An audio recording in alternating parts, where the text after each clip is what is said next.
Salut les amis. Eh bien, le championnat de Ligue 1 n'a plus un leader, mais trois, puisque Monaco et Marseille ont gagné ce dimanche.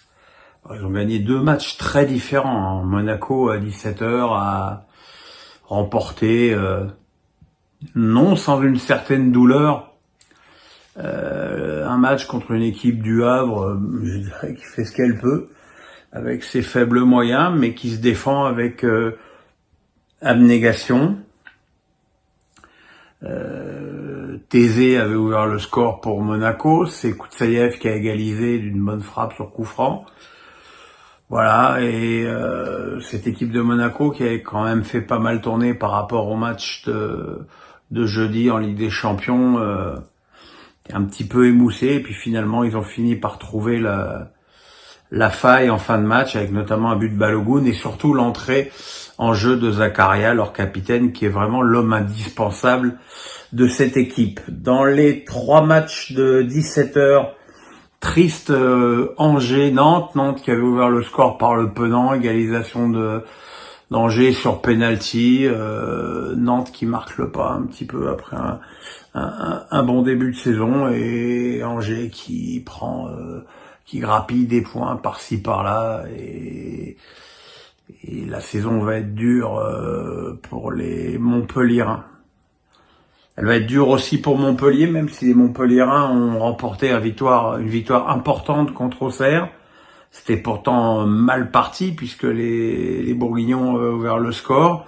Et puis il y a eu 10 minutes de folie où il y a eu 4 buts, mais 3 buts pour Montpellier, avec 2 buts d'Accor Adams, qui est un attaquant qui avait très très bien débuté lorsqu'il est arrivé en début de saison dernière, et puis qui depuis est vraiment à la recherche d'un bon niveau et d'une efficacité.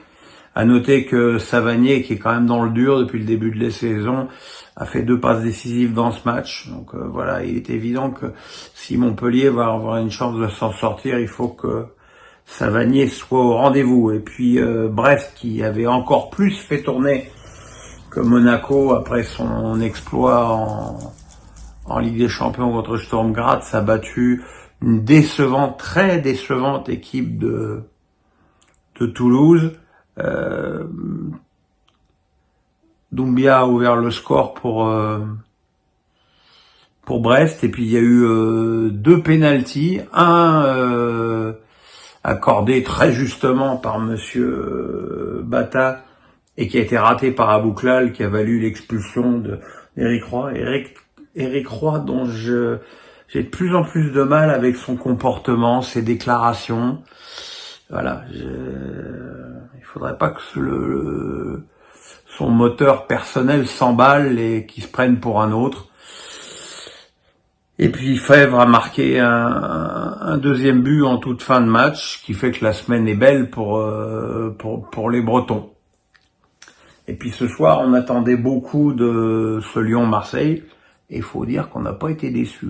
On a eu vraiment droit à un très bon match, avec un taux d'agressivité assez impressionnant.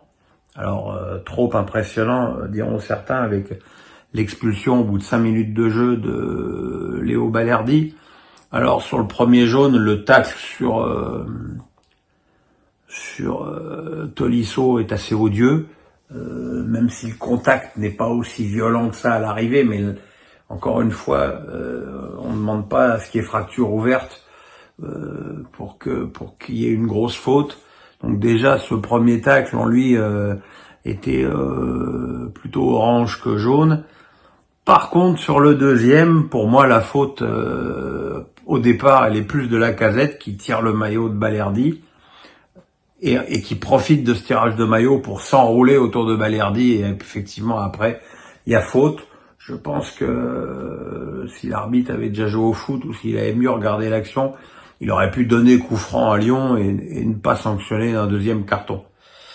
Voilà. Autre événement dans cette première période où vraiment l'intensité physique était extrême, ce penalty accordé pour une main évidente de Rongier sur une remise de la tête de Tolisso. Évidemment, ce qui est embêtant, c'est que Lacazette est vraiment hors jeu au départ de l'action. Donc ça fait quand même beaucoup de choses en défaveur des Olympiens. Heureusement, Rouli a arrêté son deuxième penalty de la saison sur cette frappe de Lacazette. Et puis finalement, alors que les Lyonnais, qui avaient évidemment dominé de la tête et des épaules le match, ils ont fini par ouvrir le score sur un but de la tête de Caleta-Car. Et là, on se disait que ça y est, Marseille allait rendre les armes, mais c'est mal connaître le caractère qu'insuffle, parce qu'on parle beaucoup de Zerbi sur la tactique, le football, le jeu de passe, tout ça. Il y a aussi la mentalité. Et la mentalité de l'OM ce soir, elle a été extraordinaire. Premier but de Lirola, qui est un revenant, qui était même quasi un pestiféré l'année dernière, et qui vient tromper Perry d'une jolie frappe piquée. Lirola qui donne le deuxième but à Ulysse Garcia, qui marque d'une volée un peu topée, assez improbable, mais bon, voilà, 2-1.